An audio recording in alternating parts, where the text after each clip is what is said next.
Wow, Shambhu সরকারের 116 মিটারের বিশাল বড় ছক্কা দেখে গ্যালারি থেকে রীতিমতো অবাক এক সুন্দরী তরুণী। দর্শক, আজ বাছা মরার লড়াইয়ের ম্যাচে মাঠে নেমেছেন ফরচুন বরিশাল ও সিলেট স্ট্রাইকার্স। আজ যাই জিতবে, বিপিএলে ঘুরে দাঁড়াতে পারবেই তারা, এমন সমীকরণে টসে জিতে বোলিংয়ের সিদ্ধান্ত নিয়েছিলেন সিলেটের অধিনায়ক মাশরাফিউল মর্তুজা।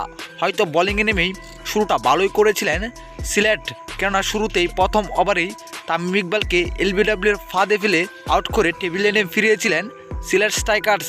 তার আর কিছুক্ষণ পরে আরেকটি উইকেট তুলে নিয়েছিলেন ফরচুন বরিশালের। তবে এখান থেকে যেন রীতিমতো ব্যাটিং তাণ্ডব চালিয়েছেন শম্ভু সরকারকে সঙ্গে নিয়ে আহমেদ শাহজাদ। তাদের ব্যাটিং তাণ্ডবে লন্ডভন্ড অবস্থায় সিলেট স্ট্রাইকার্স। এদিকে দর্শক, 9তম ওভারেই অসাধারণ একটি ছক্কা হাঁকিয়েছেন শম্ভু সরকার, যা দেখে গ্যালারি থেকে রীতিমতো অবাক সুন্দরী তরুণীরা। তো দর্শক, শম্ভু সরকারের ছক্কাটি আপনার কাছে কেমন লেগেছে অবশ্যই জানাবেন আপনার মতামত আমাদের এই ভিডিওর কমেন্ট বক্সে। ধন্যবাদ।